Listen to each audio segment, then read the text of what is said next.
Disturb చేయకండి please. అప్పుల పాలు నిజంగానే అనుకుందాం.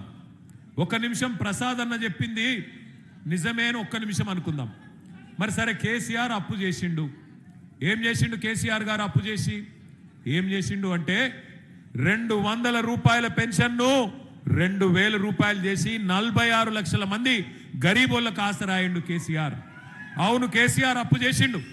ఏం చేసిండు అప్పు చేసి? 14 లక్షల మంది ఆడపిల్లలకు ఒక్కొక్కరికి 1,00,000 రూపాయలు మేనమామలాగా ఇచ్చి కళ్యాణ లక్ష్మి షాదీ ముబారక్ పేరు మీద 14 లక్షల మంది ఆడపిల్లలకు పెళ్లిళ్ళు చేసిండు. అవును, కేసీఆర్ అప్పు చేసిండు. ఏం చేసిండు చేసి? 15 లక్షల మంది ఆడబిడ్డలకి మగ పిల్లగాడు పుడితే 12,000, ఆడపిల్ల పుడితే 13,000 రూపాయలు ఇచ్చి వాళ్లకు పెద్ద దిక్కై నిలబడ్డాడు. అవును, కేసీఆర్ అప్పు చేసిండు. 1022 గురుకుల పాఠశాలలు పెట్టి ఒక్కొక్క పిల్ల మీద, ఒక్కొక్క పిల్లోడి మీద 1,20,000 రూపాయలు ఖర్చు పెట్టి దగ్గర 7 లక్షల మంది పిల్లలకు చదువు చెప్పించిండు కేసీఆర్. అవును, కేసీఆర్ అప్పు చేసిండు. ఏం చేసిండు చేసి? మీ వికారాబాదును దశాబ్దాల మీ కలను జిల్లా చేసి ఎస్పీని, కలెక్టర్ను ఇక్కడ కూర్చోబెట్టిండు కేసీఆర్.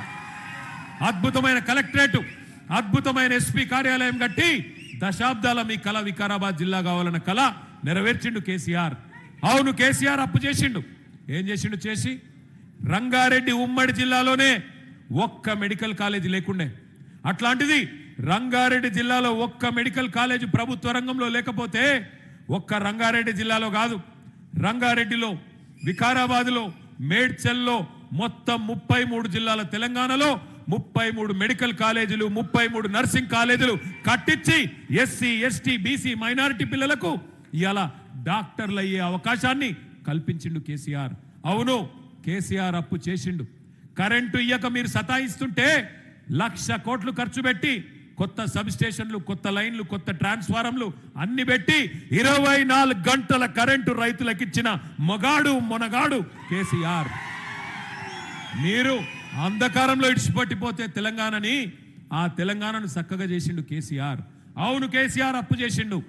73,000 కోట్ల రూపాయలు 70 లక్షల మంది రైతుల ఖాతాల్లో 11 సార్లు వేసిన నాయకుడు భారతదేశ చరిత్రలో ఒకే ఒక్కడు కేసీఆర్.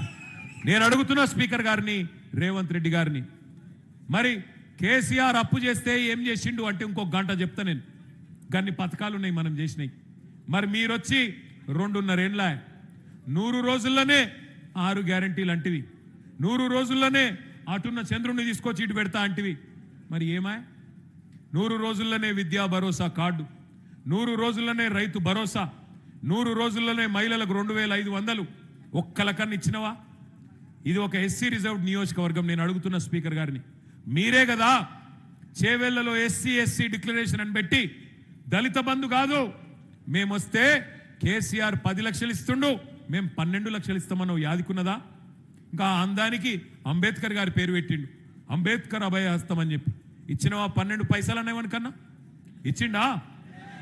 వికారాబాద్లో మన స్పెషల్గా ఇచ్చిరేమి? ఇచ్చిర్రా అయ్యలేదా? ఒక్క హామీ అని నిలబెట్టుకున్నాడా? 100 రోజులు, 6 గ్యారంటీలు, 420 హామీలు, 13 డిక్లరేషన్లు, ఒక్క పనన చేసిండా? ఇలా ముఖ్యమంత్రి గారిని అడిగితే గట్టిగా, ఏమైనా రేవంత్ రెడ్డి ఉన్నావు 3 ఫీట్లు కానీ 30 ఫీట్లో లెక్క మాట్లాడుతీవి, పెద్ద పెద్ద డైలాగులు కొడుతీవి, తీస్మార్ ఖాన్ లెక్క మాట్లాడుతీవి కదా, ఏమైనా మరి 100 రోజులు ఎడవాయంటే ఇప్పుడు కొత్త డైలాగ్ నేర్చుకున్నాడు. ఎంత కండలు తిరిగినోడైనా 3 నెలలనే పిల్లలు పుట్టిస్తాడా? మాకు తెలియదా 3 నెలల పిల్లలు పుట్టారని? మాకు పెళ్ళిళ్ళు కాలే, మాకు పిల్లలు లేరా? మనకు తెలియదా 9 నెలలకు పిల్లలు పుడతారని? దానికి ముఖ్యమంత్రి చెప్పన్నా? మరి నేను అడుగుతున్నా వికారాబాద్లో, అయ్యా స్పీకర్ గారు, ఇక ఆయన చెప్తలేడు, నువ్వన్నా చెప్పు. 3 నెలల పిల్లలు పుట్టారు, సరే ఒప్పుకుంటా, కానీ మరి 30 నెలలకు కూడా పుట్టకపోతే నిన్నేమని పిలవాలి? నేనేం అంటలేను సుమా, నేనేం అంటలేను, అడుగుతున్నా గంతే. రేవంత్ రెడ్డి చెప్తలేడు కదా, మరి గడ్డం ప్రసాద్ అన్న చెప్తాడేమో అని అడుగుతున్నా. సిగ్గుండాల మాట్లాడడానికి, ఇంకా సిగ్గు లేకుండా ఇష్టం వచ్చినట్టు మాట్లాడుతున్నారు, అప్పులు సొప్పులు అని. అయిపోయింది, మీ టైం అయిపోయింది. శిశుపాలుడు కదా 100 తప్పులు చేసేదాకా ప్రజలు ఎదురు చూసినట్టు కాంగ్రెస్ వాళ్ళ తప్పులు కూడా లెక్క పెడతా ఉన్నారు. టైం దగ్గర పడ్డది, తొందరలోనే కేల్ ఖతం దుకాణం బంద్ అయ్యే రోజు ఎక్కువ దూరం లేదు. ఒక్క మాట నేను మీ అందరికి చెప్తా ఉన్నా, ఒక్క మాట మిమ్మల్ని అందరినీ ప్రార్థిస్తా ఉన్నాం, దయచేసి ఇప్పుడే ఆనంద్ గారు చెప్తున్నారు అన్నా కేసులు పెడుతున్నారు అన్నా అని. ఎవరి మీద ఎక్కువ కేసులు అవుతాయో వాళ్ళే పెద్ద లీడర్లు అవుతారు. నేను ముందే చెప్తున్నాను, భయపడితే నడవది. కానీ ఒకటి మాత్రం పక్కా, మీ వర్కింగ్ ప్రెసిడెంట్గా కేసీఆర్ గారు ఇచ్చిన బాధ్యత, దానిలో భాగంగా నేను చెప్తా ఉన్నా, మళ్ళీ గవర్నమెంట్ వచ్చుడు పక్కా, అందులో ఏం అనుమానం అవసరం లేదు.